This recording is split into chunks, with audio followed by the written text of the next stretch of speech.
tiene que hurgarle para conocerlo más.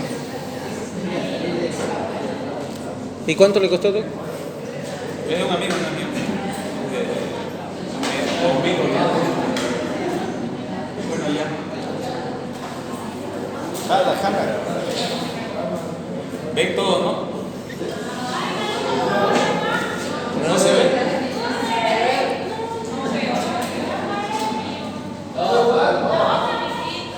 ¿Está bien ahí?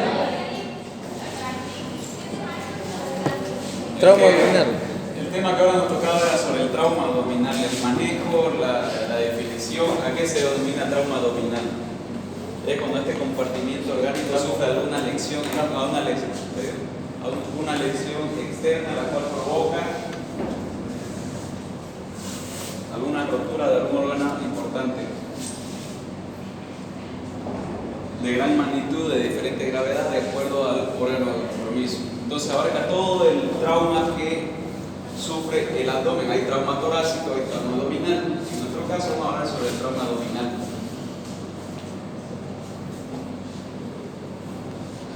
Evidentemente esto de la anatomía ya lo saben, cómo se divide en los cuadrantes. ¿Por qué era importante dividirlo esto? ¿De acuerdo?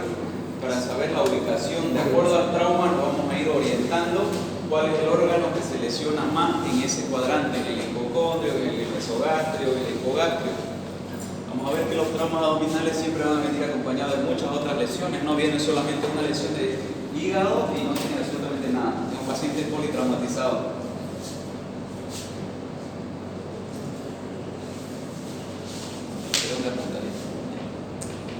Bueno, la anatomía interna del abdomen, lo vamos a referir al abdomen y los órganos peritoneales que están dentro del peritoneo y los retroperitoneales, ¿no ves?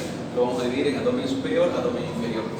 Está probado que los órganos más importantes y los cuales son más lesionados en la mayoría de los accidentes son los órganos en el nivel superior. ¿Cuáles son los órganos? ¿Cuáles creen que son los que más se lesionan? ¿Alguna vez he escuchado un trauma abdominal? Vaso y el hígado. Vaso y hígado. Y de ahí viene el duodeno, el estómago. Justamente en ese orden, todos los libros, la lesión más frecuente en un trauma abdomen cerrado es la de vaso. Sorprendentemente pareciera que el hígado se lesionaría más por el tamaño, pero es el vaso el más sensible, el más lábil. Se invierte un poco si el trauma. Entonces vamos a ver que los traumas y el espacio retroperitoneal, ¿qué es lo que había en el espacio retroperitoneal? Riñones. Los riñones. ¿Qué otro órgano? El páncreas. ¿Se acuerdan que yo le decía que es un órgano retroperitoneal? En la mayoría de su extensión el páncreas es retroperitoneal. Por eso es que cuando el páncreas está en una pancreatitis aguda hemorrágica, necrohemorrágica, vienen los signos de, ¿qué se llama? La equimosis en los flancos.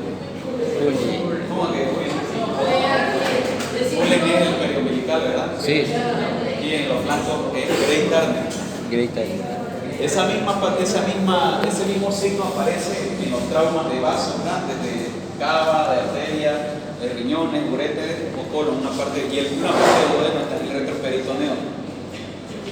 Y en la pelvis, que abarca toda la espina ilíaca anterior superior para abajo, vamos a ver de acuerdo a hombre o mujer, vamos a ver el recto, vejiga, próstata, vasos ilíacos, genitales, útero en las mujeres, ovarios. Esas son las posibles lesiones que vamos a tener. Principalmente en los traumas vamos a ver que las lesiones van a ser de la uretra o urétere.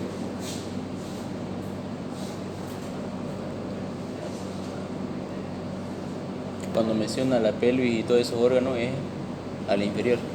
Claro, todos los órganos que están al interior de la pelvis, ¿no? Ya. ¿Pasaron alguna vez el ABC de las Del ATLS. del ATLS? Sí. ABCD, ¿qué significa A? Vía aérea. Y La B, ventilación. Y la C, La C, circulación. ¿Lo pasaron a un curso así? ¿Manejo nada? un poco. Bueno, esto básicamente es fundamentalmente en esa parte, en el ABC de la vida que le llaman, ¿no? Es obviamente ABCD, un poco más, pero el ABC es fundamental que lo sepan.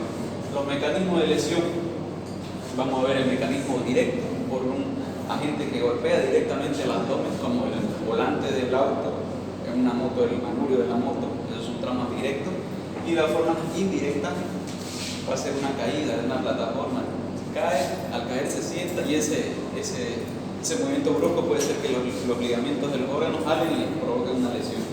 Eso es un mecanismo indirecto, o la persona que sale por el vidrio, ¿no? Se va por allá.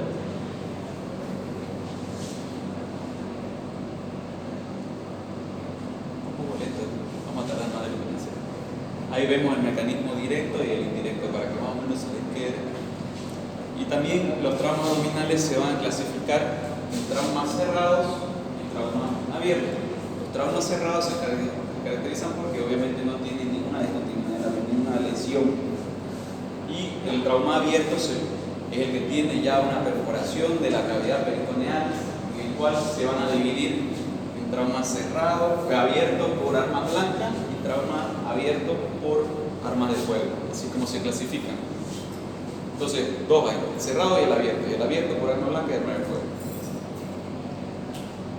Ahí vemos directamente el aplastamiento de la verdad. Vamos a ver si es por la dirección.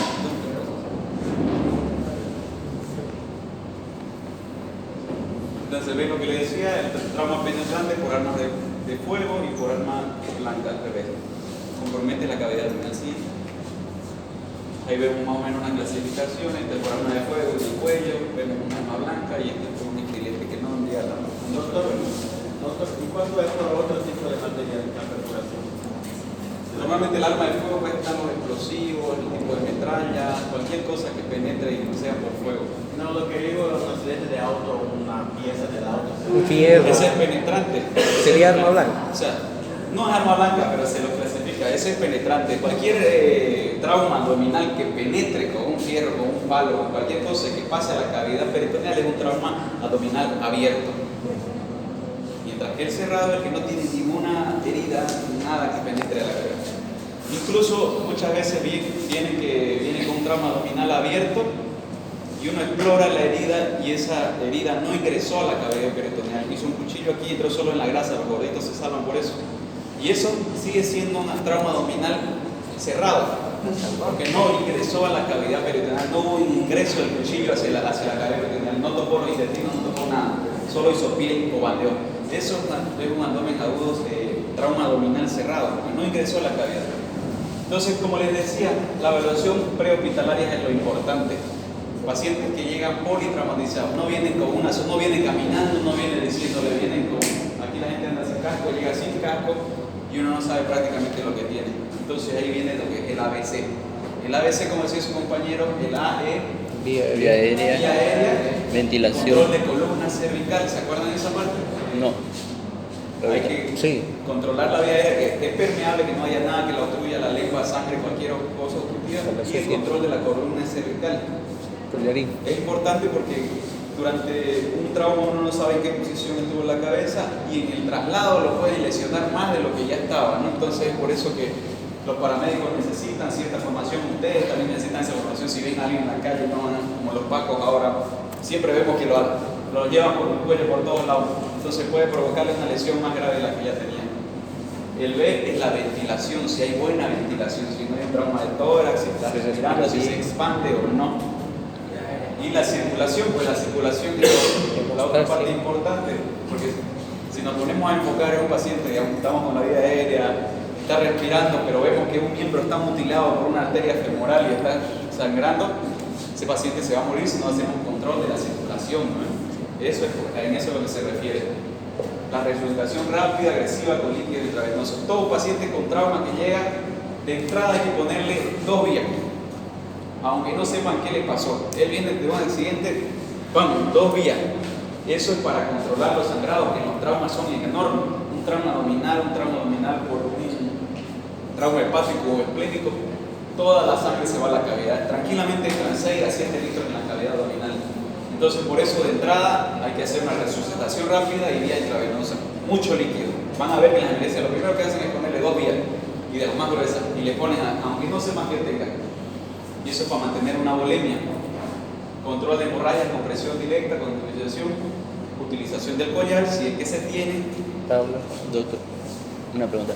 Si uno administra líquido al paciente, ¿qué pasa con toda esa sangre que ha salido con hemoglobina? Si lo que va a entrar el líquido no va a transportar oxígeno. Existe un periodo, digamos, La circulación, lo que nos mantiene vivo, aparte de la hemoglobina que lleva el oxígeno, es la volemia permanente que hay dentro del circuito circulatorio. El corazón bombea y al hacer su dilatación chupa también, entonces mantiene una presión constante. Si se salen muchos litros y vos no le administras el líquido, plasma por así decirlo, el paciente entra en paro. No va a tener una buena precarga. Claro, hay que ver, digamos, lo primero que le pedí, por ejemplo, es el hemograma hematocrit. Obviamente, perdió 2 litros de sangre, si vos le pones solo líquido, y sigue perdiendo sangre, se va a morir. Pero eso te va a dar un tiempo para que vos ya veas el hematocrito, hemoglobina, cuántos paquetes necesita tu paciente. ¿Y el tipo de Pero sangre? no entra en paro, entra en una anemia aguda, pero está con una volemia permanente, está con una presión estable y una taquicardia aceptable compensando la pérdida de sangre. No es que le vayas a salvar la vida solo con solución fisiológica o ringer que le pongas, pero si te mantiene la volemia. Imagínese un cuerpo que está acostumbrado a bombear 5 litros y pierde 2, ese corazón va a empezar a hacer paro. Doctor, y a la administración extensa de líquido, ¿qué pasa? Digamos, si hay un trauma en la cabeza y produce una alteración de la...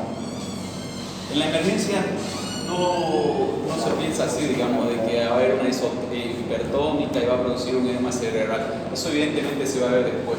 Pero en las circunstancias de emergencia, este paciente se llama en la hora de oro. Todo paciente traumatizado tiene una hora que se llama la hora de oro, la van a ver. Esa hora es la importante para el resto de su evolución del paciente. Aquí no hay que pensar si le pongo mucho líquido, por ahí se encharca, por ahí le lamen los riñones, por ahí hipertenso. No, estamos hablando de un paciente politraumatizado que viene con una taquicardia e hipotensión y directamente le pones para mejorar la volemia. Después vas a ver en la evaluación secundaria, esta es la primaria, la hora de oro, la que te mantiene la vida. Muchas veces esa hora es la principal. Si la gente no hace lo que debe hacer, el paciente se muere, ¿no? Y ya no hay nada que hacer en la segunda hora. Entonces, por eso este tema les va a parecer un poco raro, pero si le pongo y si es diabético, y si es renal, y si es todas esas cosas, son las preguntas, ¿no? Lo primero que hay que hacer es mantener una volemia constante, una presión. El paciente se puede hipotensar. ¿Qué es shock? Shock hipovolémico es las presiones por debajo de cuánto más o menos. Por ¿Cuánto? Presión sistólica por debajo de 90 milímetros de mercurio con una pérdida de 150 ml por hora. Ya. Ahora imagínate si te llega un paciente así con 60-40, con 120 de taquicardia. ¿Qué vas a hacer? Es inestable y hay que... ¿Vas a pedir sangre directamente o le vas a poner un suero? Un suero. Un suero, porque no sabes primero que nada qué grupo es. tipo de sangre. No sabes cuánto está de Hemomat. hemoglobina. Entonces lo primero que se hace es eso y se pide hematocrito y hemoglobinas, no hemograma, solo hematocrito y hemoglobina. Bueno, no estamos dividiendo, lo tengo que darse largo, es larguísimo.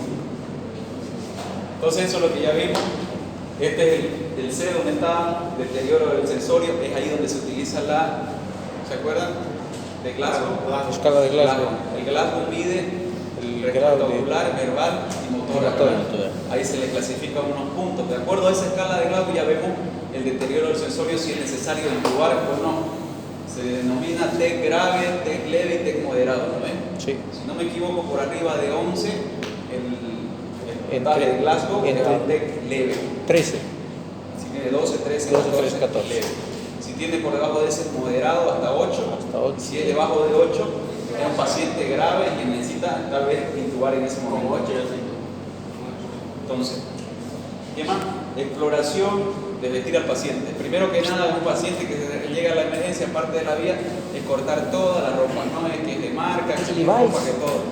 Se lo tiene que exponer completamente, sea hombre o mujer. Se lo tiene que exponer para ver posibles lesiones que no hayamos visto en la primera. Exploración del paciente, examen rectal, pélvico y Foley y zona nasogástrica. Dale, por favor. Sigue. Ahora sí, ya llegamos a la exploración secundaria. Una vez le estabilizamos al paciente, le pusimos una vía, mejoramos algo. Ahora ya vamos a la anamnesis, si es que nos puede contestar, sino la inspección, palpación, contractura muscular, sospechando en algún trauma abdominal, percusión, los signos que les dije, ¿se acuerdan? El signo de acá. Acá normalmente hay matidez, ¿no? Si vemos una percusión, estamos pensando en que hay una perforación de víscera hueca. a la ocultación en el tórax, normalmente tenemos que escuchar murmullo vesicular conservado. Si escuchamos abolición de un solo lado, ¿qué pensamos? Si escuchamos abolición del murmullo vesicular, pensamos, le hacemos una percusión. Si la percusión es mate, Hay líquido. Hemotórax. Hay material. hemotórax, hay sangre. Si hay abolición del murmullo vesicular y a la percusión hay un timpanismo, hay un neumotórax. Así se van a diferenciar. Obviamente la simetría es importante. Aquí en la infección es la simetría de un lado. Si hay un neumotórax, se va a crecer este lado y este acá va a estar más pequeño. Y bueno, siga.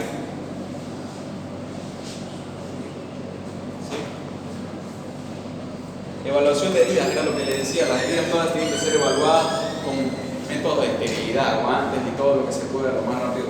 Ver qué tan profunda es la herida. ¿Siga?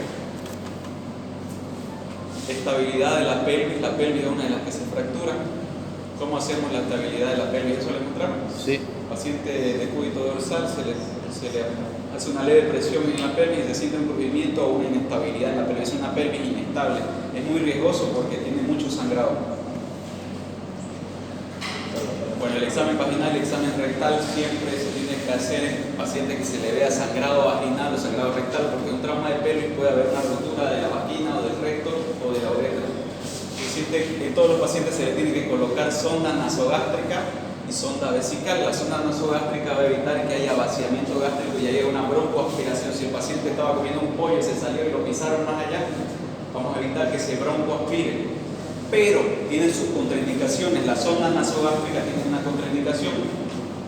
Cuando se sospecha de fractura de base de cráneo, no se debe colocar por el riesgo de, ¿se acuerdan? El hueso etmoides, Sí. la lámina cribosa.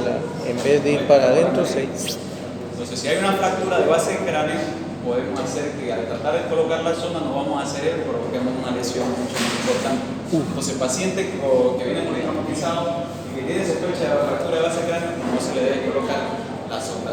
¿Cómo vamos a sospechar de una fractura de base de cráneo? Signo mapache, Signo de mapache, Batman positivo. con eso ya no le pongamos. Si le ponemos, hay riesgo de que le podamos perforar la lámina cribosa porque está fracturada, no a ese nivel. Y la sonda vesical también se debe colocar para evitar la tensión y para poder valorar muy bien el abdomen. Pero si tenemos presencia de una pelvis inestable o alguna lesión de uretra, también no se debe colocar por el riesgo de hacer una falsa vía. Al colocar la sonda, nos vamos por otro lado y provocamos más lesiones de la que ya tiene. Entonces, eso es lo que hay que valorar. Si vale la pena ponerle la sonda nasogástrica o la sonda vesical. Aquí vemos, ¿ves? Entonces descomprime el abdomen y evita que haya una... ¿Cómo sabemos que hay fractura de cadera? Por lo que acabo de Pelvis decir, la inestable. inestabilidad de la pelvis.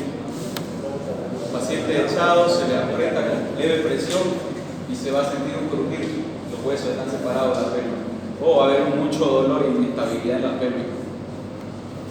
Y si sospechamos de un trauma de uretra, porque en ese fracturó uretra, vamos a ver sangrado por los meatos. Meato urinario masculino o femenino, se va a ver un ligero sangrado, vamos a sospechar de que está con un trauma uretral. Estos temas hay que manejarlos porque son muy diferentes a lo que conocen prácticamente. Hay que pensar en el momento, hay que ver si está indicado o no está indicado. ¿Qué más? El esoterismo vesical.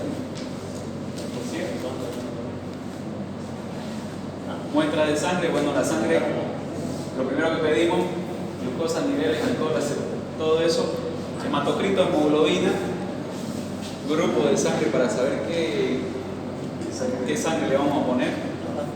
Siguiente. Y bueno, los estudios son los de color. En todo paciente se debe pedir radiografías básicas, columna cervical, tórax, abdomen y pelvis. Eso es lo primero. En todo el planeta hay rayos X en cualquier lugar, en la mayoría de los lugares, y se pide eso para valorar grado de lesión, ya sea cervical, si hay un hemotórax, si hay un neumotórax, en el abdomen, para ver los signos estos que les decía sobre el ópero, el chover, y obviamente la cadera, vamos a ver la fractura, la descalación, se va a ver el pubis sobremontado. Hay aquí se ve como una lesión de columna cervical, ¿verdad? y esta es una radiografía de tórax normal. ¿Cómo se ve en un hemotórax? Ahí Es más denso. De este mismo color se pone acá la sangre. La sangre es casi de la misma densidad. Radio opaco. Muestra un hemotórax. ¿Cómo se va a ver un neumotórax? Es mucho más negro. Se pone más negro alrededor, o sea, se pone exactamente así y prácticamente demarca el pulmón comprometido. Y obviamente con la clínica, pues no es importante la clínica, no es, ya le dije, ausencia de murmullo vesicular y timpanismo, pensamos en un hemotórax. Ausencia de murmullo y matidez, hemotórax. Un ratito la de atrás, pues, la de atrás. Cuando hay un neumotórax o cuando hay algún compromiso entre el lado, ven esto de acá, la vía aérea traqueal, ¿saben? Sí. Se ve, ¿no? Esa se ve desplazada y comprometida hacia el otro lado, porque hay mucha presión en un lado y desplaza todo el intestino hacia el lado contralateral. Atelectasia. Siguiente. Ahí vemos la de abdomen, se ve un abdomen paralizado, se ve la columna recta, no tiene ningún problema. Aquí no se ve ninguna, el pubis está bien alineado en ambos lados, esto debe ser un texto. Entonces, el método más rápido para demostrar una hemorragia es la ecografía. La ecografía es rápido, cualquiera la puede hacer, y solo la presencia del paciente politraumatizado y presencia de líquido en cavidad peritoneal probablemente sea sangre, en el peor de los casos y en el mejor de los casos sea intestino, ¿no? Entonces, antes había un trauma abdominal, había líquido en cavidad, indicación de la parotomía. Actualmente, con las medidas estas que les digo de sostén y de vía aérea y todo eso, todas esas cosas, en el trauma cerrado se hace una ecografía y se valora al paciente. Se ve que hay líquido, pero tenemos un paciente normotenso, con ruido cardíaco normales. Entonces estamos con un paciente que está estable, al cual se le puede hacer cierta vigilancia. Se dice que la mayoría de los sangrados son autolimitados, ¿no? Por ejemplo, un sangrado leve en el hígado, van a ver ahorita la clasificación del trauma hepático, de 1 a 3, se para solo, se encapsula y se queda ahí, se mantiene el sangrado. Puede parar solo. Antes era indicación directa de la parotomía. Ahora las medidas han ido cambiando y ya la conducta es más expectante, porque se ha demostrado que los traumas abdominales, los hepáticos, que no son muy grandes, pueden sobrellevarse solo con observación, un paciente quieto, buena hidratación, se le hace controles ecográficos o tomográficos. Pero si estamos frente a un paciente politraumatizado, con líquido en cavidad, está hipotenso, está taquicárdico, estamos con un paciente inestable y no podemos llevarlo, digamos, si hicimos la ecografía se puede hacer en cualquier lugar, en fase ya. No podemos seguir observando a un paciente que tenemos politraumatizado, hipotenso y taquicárdico. Ese paciente va a entrar en shock, entonces ese sí es un paciente para entrar al quirófano. Eso es lo que quiero que entiendan, esa parte. Paciente inestable, presencia de líquido con antecedentes de trauma, paciente para la parotomía. Paciente estable, paciente digno de ser observado y demás estudiado. Yo, por ejemplo, si veo a este líquido y está taquicárdico y hipotenso, ¿será que lo llevo a tomografía? Imagínense trasladarlo de la emergencia hasta el tomógrafo, volverlo a mover, si muere el paciente. Entonces, este paciente, a ningún cirujano se le puede decir que no, ¿por qué entraste? Estaba hipotenso, estaba taquicárdico, necesitaba sangre, ese paciente se va a morir. Entonces eso es lo importante. Entonces ven el trauma, la TAC, como les dije, la utilizamos en pacientes estables. Trauma no cerrado, sospecha de sangrado, de lesión hepática o esplénica o de cualquier otra cosa, pero estable. Normotenso, con buena frecuencia cardíaca. A ese sí se lo puede llevar a tomografía. ¿Se acuerdan de que les hablé del lavado peritoneal diagnóstico? Sí. Ahora está discutido. El lavado peritoneal diagnóstico es lo que se hace en incisión intraumbilical cuando sospechamos de que ese líquido que vemos en cavidad es sangre o viscosa. Entonces, instilamos un poco de solución fisiológica y luego extraemos ISC, mandamos al laboratorio. Va a salir positivo. Y vemos, hacemos la incisión infraumbilical, instilamos con un suero. Siguiente. Y aquí vemos la prueba positiva, prueba negativa, de acuerdo a la cantidad de eritrocitos o de glóbulos blancos. Eso no importa mucho que lo sepan porque realmente ya no se hace. ¿Por qué no se hace? Porque de qué sirve que yo haga esto y voy a dar positivo, negativo si estoy en la provincia, digamos. Si hago esto, no me va a aclarar nada, igual lo tengo que mandar a la ciudad a que lo opere. Entonces ahora se están utilizando las medidas más conservadoras, ecografía, paciente estable, inestable, esto de acá, yo una vez lo hice tal vez en la residencia y luego nunca más lo vi que lo ocupen siquiera. Pero suena interesante, ¿no? Colocar un suero, meter un poco de líquido, extraer y ver si positivo, si es sangre. Pero bueno, siguiente. Pero ya saben que es un lavado peritoneal diagnóstico, LPD, siempre van a ver en las abreviaciones de los libros de trauma, LPD. Estudios.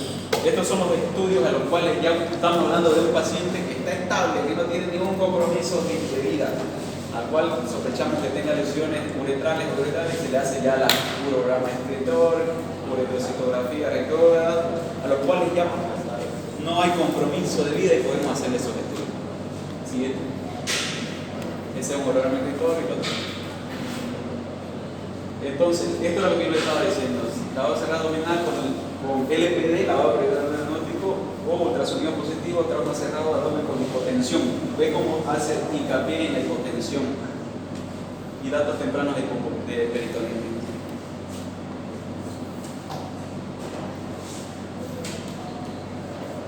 En los radiológicos vemos aire en la cavidad abdominal y estamos sospechando de algún estallido de víscera hueca por la compresión. Normalmente el estómago y el duodeno, lo que sea. ¿Por qué? Normalmente son los órganos que tienen más aire dentro de la cavidad. Después de comer, el que tiene más aire es el duodeno y el estómago. Y viene la compresión y hace que reviente el estómago. Ahí vemos los tipos de incisiones que podemos utilizar. Evidentemente la incisión más adecuada es la laparotomía, la mediana supra y infraumbilical. Vemos las kosher en boca de horno o una transversal. Esa nunca la he hecho, la verdad, pero es así. Aquí vemos un paciente con un trauma abdominal severo, en el cual, ¿qué creen que se llama esto? Es malla, es un tratamiento con malla. Se llama laparotomía contenida con bolsa de Bogotá. ¿Alguna vez usaron bolsa de Bogotá? Sí. No. Es la misma el sistema BAC que se utiliza, ¿no? No, la bolsa de Bogotá cumple dos funciones. Mantiene a los cirujanos viendo toda la cavidad abdominal si hay sangrado, si hay una complicación, y puede utilizarse para hemovac, para lavado.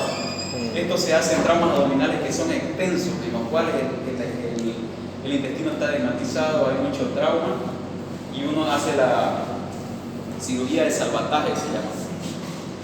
La cirugía de salvataje es el paciente que ingresa con un trauma abdominal y yo lo que hago es entrar, parar el sangrado, poner pinzas en los intestinos que estén derramando un líquido y mandar a terapia.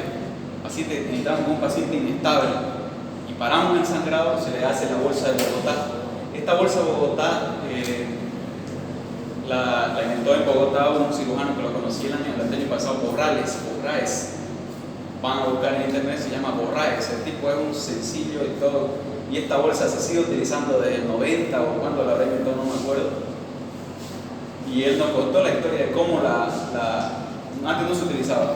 En 93. ¿Saben por qué fue que la utilizó? Estaba en su trauma y tenía que ir a una chica, lo estaba esperando, y llegó ese trauma abdominal, entró grandísimo, no daba para cerrar el abdomen de tan edemmatizado que estaba el paciente, y se le ocurrió colocar esta bolsa. La bolsa de Bogotá es cualquier instrumento transparente de suero y que se lo sutura a la cavidad abdominal.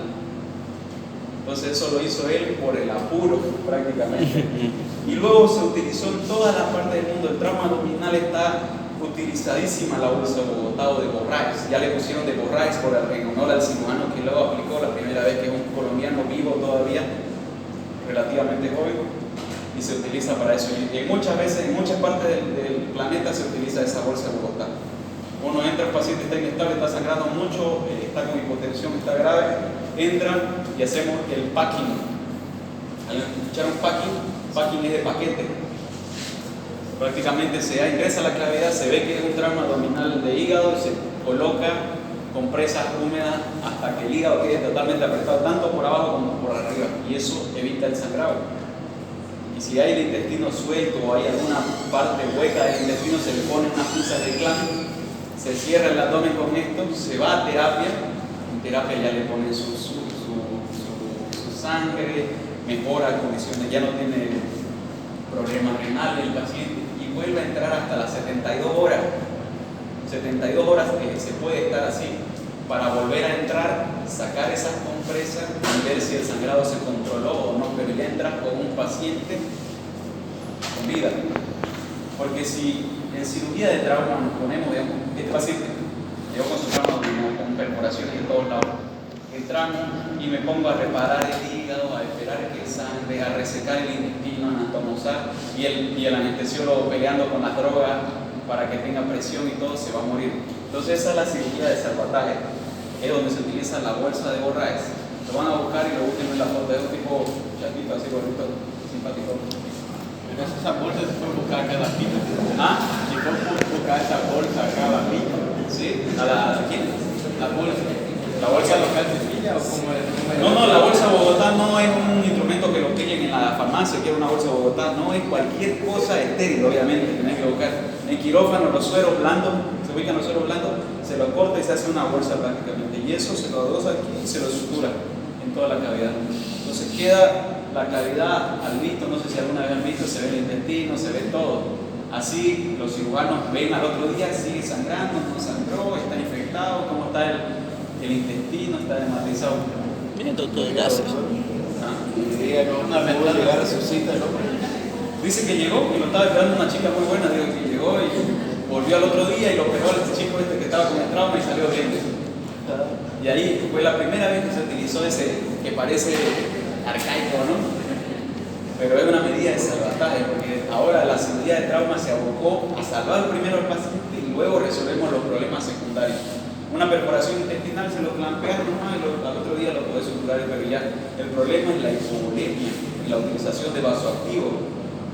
¿No ves? Cuando ya hay una insuficiencia que ya no le llega sangre al riñón, no le llega al corazón, empieza a entrar insuficiencia del riñón, el corazón está hipovolémico, no hay mucha sangre que bombear y el paciente se va a morir mientras vos lo estás suturando el intestino. Esa es la nueva técnica ahora. Y el packing se utiliza desde hace 100, 200 años. El packing, desde las guerras, lamentablemente, eso es lo que más ha traído. Lo único bueno que las guerras nos trajeron en la vida es la evolución de la cirugía del trauma. Porque antes se moría, todo el mundo se moría por trauma hepático. Entonces en las guerras se utilizaba mucho ese packing. Iba el médico, un trauma abdominal por aquí, entraba, lo taconeaba de trapo. Y así ya llegaba al hospital, digamos. Ese es el tapping.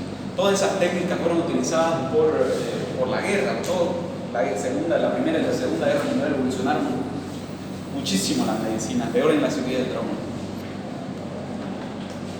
Y ves cada vez un tipo que va siempre por una mujer inventa las cosas. Sí. Como el guante de látex. ¿El guante de látex? ¿Cómo lo inventaron? Que dice de que le usaba alergia, el guante que utilizaba antes.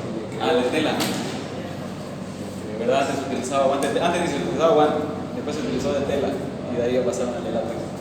Los traumas viscerales, ahí es donde entramos a la subclasificación del traumatismo abdominal dentro de los órganos que se comprometen. Vemos que, siguiente.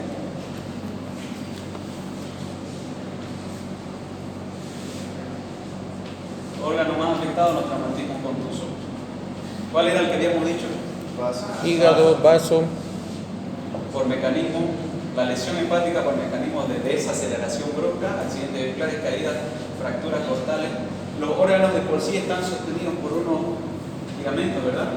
Esos ligamentos son los que hacen la desaceleración brusca. Cuando uno cae de altura, cae sentado, el hígado tiende a seguir su trayecto y ahí es donde se desgarra por los ligamentos que tiene, ligamentos coronarios y otras cosas. Siguiente. El trauma, no sé si han visto trauma. ¿Quién ha visto un trauma abdominal o algo? ¿Cómo? ¿Qué tenía ese? ¿En qué moto? Accidente de tránsito, paciente por así decirlo, fue a su casa normalmente, refirió a la media hora volver a respirar por diaforesis, panidero. Ese estaba con un hemocaritoneo. Bueno, pero a veces es tan grande que los órganos como el hígado se salen. Un trauma de avioneta, por ejemplo, una de avioneta. Cayeron tan fuerte que los órganos por el prácticamente se salieron, el hígado por afuera y el otro todo. Yo vi que Obviamente se cortó, pero era tan camión. fuerte la desaceleración, imagínense la caída de la desaceleración, y los órganos siguen la misma trayectoria. ¿Siguen? Aquí vemos cómo se clasifican. Del 1 al 3 yo les decía que probablemente esos tengan una conducta expectante y los otros son quirúrgicos. Antes cualquier trauma hepático era considerado entrar a la cavidad a ver si está sangrando o a ver si lo podemos parar. Vemos cómo se clasifican. Esta la clasificación es un poco larga, así que no se la voy a preguntar. Porque la ven, ¿no? Hay un hematoma de más de 10 centímetros con profundidad de menos a 3, el otro más de 3, más de 10 centímetros, después hasta los grados más graves, como el 5 y el 6. Desgarro completo de mayor al 50% del hígado. Aquí es Desgarro igual. desgarro, pero es ruptura mayor. 75% de los lóbulos. Y acá prácticamente hay una oclusión hepática. De sus venas hepáticas se separó. Obviamente este es de más decirlo que no tiene probabilidad de vida. Prácticamente no llega nunca. Cada una de las lesiones produce autohemostasia, no requiere de cirugía y comprobación de método determinado. Muchas veces me han llegado con trauma y se ve el hematoma, se le hace una tomografía, pero el paciente está estable, no tiene ninguna otra patología. Al otro día se le hace un control ecográfico a los días y bueno, se lo observa la mayoría de las veces. Pero no sería lo mismo que me llegue un paciente con un trauma abdominal y esté con hipotensión y taquicardia. Entonces, ese es otro tipo de paciente en el cual no tengo que perder el tiempo. ¿Sí? Doctor, Sí. en el caso que le digo, la paciente no tenía ninguna lesión, no se veía nada, ninguna lesión ni abdominal, nada. Yo creo que les pasó inadvertido porque Tendría que tener hipotensión, por lo menos. si no me demuestra, lo primero que manifiesta el cuerpo ante una hipovolemia es la taquicardia. Por eso le digo la Está normotenso, pero está taquicárdico. Por eso todos esos pacientes se tienen que observar. Tampoco es que, ay, se cayó, se golpeó, váyase nomás. Tiene que quedarse unas 4 o 5 horas hasta que vea que su presión estuvo bien, no sangró. Puede ser que Pero bueno, puede ser que se le pasó. En medicina todo es así, la verdad que no se puede juzgar al colega que no lo vio. sí, porque cuando pierde 2 litros la taquicardia, aún el paciente todavía no puede presentar taquicardia. El cuerpo lo compensa y no se le nota la hipovolemia. Pero bueno, para que ustedes sepan en un futuro que vea un paciente politraumatizado, no tiene nada, no se ve nada, vaya a ser. Siempre es bueno corroborar y quedarse. Siguiente. Trauma cerrado del útero. Diagnóstico decía. Atrás.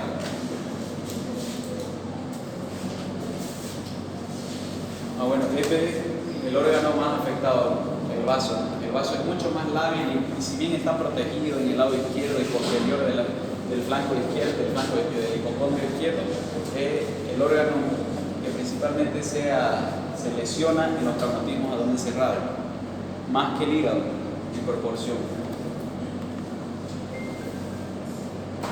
Bueno, ahí vemos prácticamente hay una descompensación, hace un hematoma, para un poco, puede haber una recuperación transitoria y descompensación de la volemia.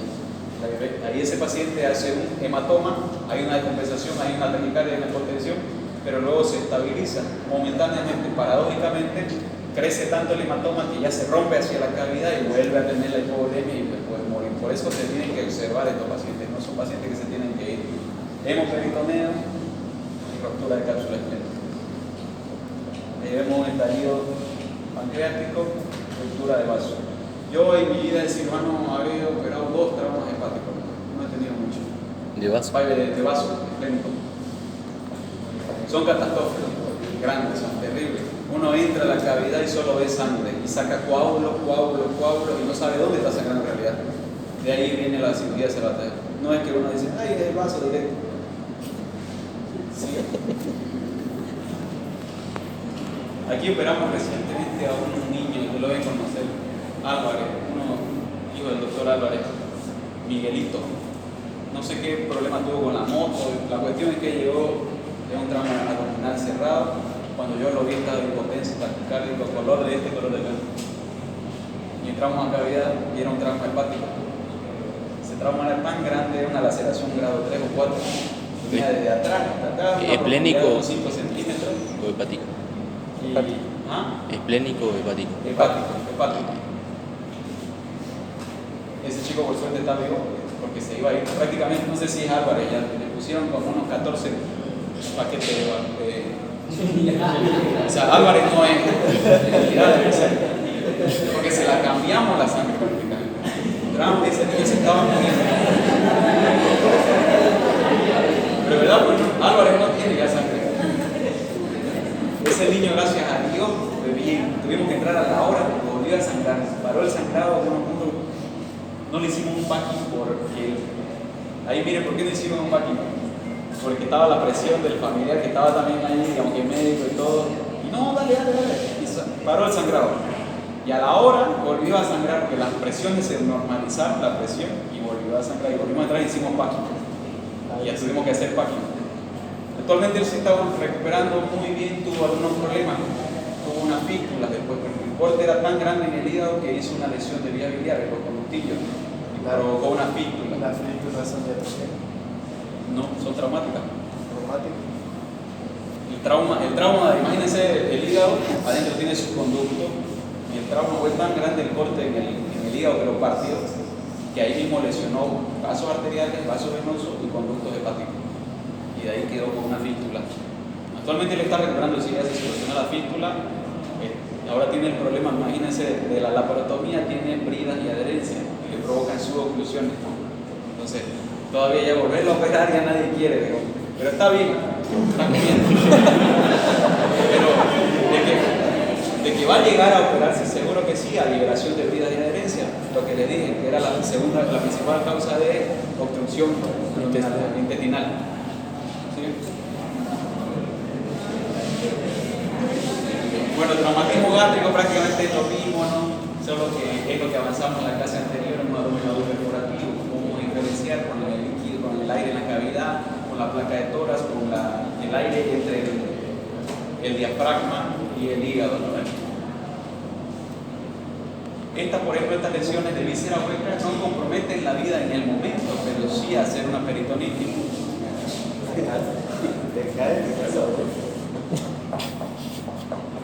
La clasificación solo pared, perforación de lado a lado, desgarro menor, resección de borde.